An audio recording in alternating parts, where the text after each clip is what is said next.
ଋତ 3 ପର୍ବ। ଏଥି ଉତ୍ତାରେ ତାହାର ଶାଶୁ ନୟମୀ ତାହାକୁ କହିଲା, ଯହିଁରେ ତୁମର ମଙ୍ଗଳ ହେବ, ଏପରି ଆଶ୍ରୟ ସ୍ଥାନ ମୁଁ କି ତୁମ ପାଇଁ ଚେଷ୍ଟା କରିବି ନାହିଁ? ତୁମେ ଯେଉଁ ବୟୋଜନ ଦାସୀଗଣ ସଙ୍ଗରେ ଥିଲ, ସେ କି ଆମ୍ଭମାନଙ୍କର ଜ୍ଞାତି ନୁହେଁ? ଦେଖ, ସେ ଆଜି ରାତ୍ରି ଆପଣା ଖଳାରେ ଯବ ଝାଡ଼ିବାକୁ ଉଦ୍ୟତ ଅଛି।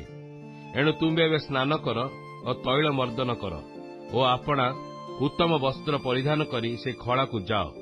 ମାତ୍ର ସେ ମନୁଷ୍ୟ ଭୋଜନପାନ ନ ସାରିବା ପର୍ଯ୍ୟନ୍ତ ତାହାକୁ ଆପଣା ପରିଚୟ ଦିଅ ନାହିଁ।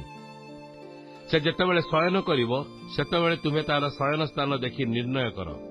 ତମୁ ସେଠାକୁ ଯାଇ ତାହାର ଚରଣ ସମୀପସ୍ଥ ସ୍ଥାନ ଅନାବୃତ କରି ଶୟନ କର। ତହିଁରେ ତୁମ୍ଭକୁ କଣ କରିବାକୁ ହେବ, ତାହା ସେ ଜଣାଇବ। ସେ ଉତ୍ତର କଲା, ତୁମେ ଯାହା କହୁଅଛ ସେ ସମସ୍ତ ମୁଁ କରିବି। ଏଣୁ ସେ ସେହି ଖଳାକୁ ଯାଇ ଆପଣା ଶାଶୁର ଆଦେଶ ଅନୁସାରେ ସମସ୍ତ କର୍ମ କଲା। ପୁଣି ଭୋଜନପାନ ସାରି ବୟୋଜର ଅନ୍ତଃକରଣ ହୃଷ୍ଟ ହୁଅନ୍ତେ ସେ ଶସ୍ୟ ରାଶିର ଏକ ପ୍ରାନ୍ତ ଭାଗରେ ଶୟନ କରିବାକୁ ଗଲା। ତହିଁରେ ଋତ ଧୀରେ ଧୀରେ ଯାଇ ତାହାର ଚରଣ ସମୀପସ୍ଥ ସ୍ଥାନ ଅନାବୃତ କରି ଶୟନ କଲା। ତ ମଧ୍ୟରାତ୍ରି ସମୟରେ ସେ ପୁରୁଷ ଚମତ୍କୃତ ହୋଇ ଉଠି ଅନାଇଲା, ଆଉ ଦେଖ, ତାହାର ପାଦ ନିକଟରେ ଜଣେ ସ୍ତ୍ରୀ ଶୟନ କରିଅଛି। ତହିଁରେ ସେ ପଚାରିଲା, ତୁମ୍ଭେ କିଏ?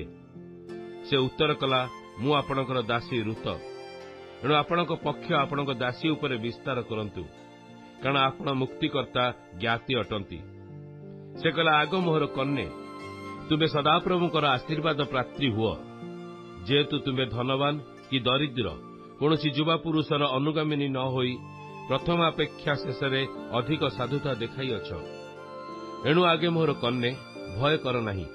ତୁମ୍ଭେ ଯାହା କହିଲ, ମୁଁ ତୁମ୍ଭ ପାଇଁ ସେ ସମସ୍ତ କରିବି। ଯେହେତୁ ତୁମ୍ଭେ ଯେ ସାଧ୍ୱୀ, ଏହା ମୋହର ନଗରସ୍ଥ ସମସ୍ତ ଲୋକ ଜାଣନ୍ତି। ମୁଁ ମୁକ୍ତିକର୍ତ୍ତା ଜ୍ଞାତି ଅଟେ, ଏହା ସତ୍ୟ। ମାତ୍ର ମୋଠାରୁ ନିକଟ ସମ୍ପର୍କୀୟ ଆଉ ଜଣେ ମୁକ୍ତିକର୍ତ୍ତା ଜ୍ଞାତି ଅଛି। ଏଇ ରାତ୍ରି ଥାଅ, ପ୍ରାତଃକାଳରେ ସେ ଯେବେ ତୁମକୁ ମୁକ୍ତ କରେ, ତେବେ ଭଲ। ସେ ମୁକ୍ତ କରୁ, ମାତ୍ର ଯେବେ ସେ ତୁମକୁ ମୁକ୍ତ ନ କରେ, ତେବେ ଜୀବତ ସଦାପ୍ରଭୁଙ୍କ ନାମରେ ସତ୍ୟ କରି କହୁଅଛି ଯେ ମୁଁ ତୁମକୁ ମୁକ୍ତ କରିବି। ତୁମେ ପ୍ରାତଃକାଳ ପର୍ଯ୍ୟନ୍ତ ଶୟନ କର। ତହିଁରେ ଋତ ପ୍ରାତଃକାଳ ଯାଏ ତାହାର ପାଦ ନିକଟରେ ଶୋଇ ରହିଲା।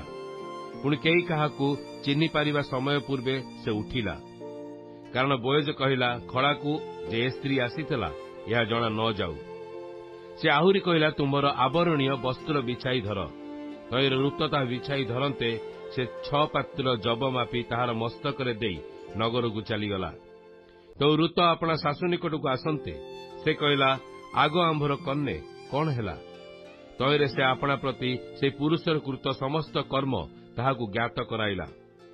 ପୁଣି ଆହୁରି କହିଲା, ଶାଶୁ ନିକଟରୁ ରିକ୍ତ ହସ୍ତରେ ନ ଯାଉ ବୋଲି କହି ସେ ମୋତେ ଏଇ 6 ପାତ୍ର ଯବ ଦେଇଅଛନ୍ତି।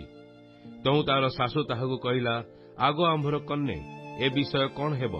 ଏହା ତୁମକୁ ଜଣା ହେବା ପର୍ଯ୍ୟନ୍ତ ବସିଥାଅ, କାରଣ ସେ ମନୁଷ୍ୟ ଆଜି ଏ କର୍ମ ସାଙ୍ଗ ନ କରି ବିଶ୍ରାମ କରିବ ନାହିଁ।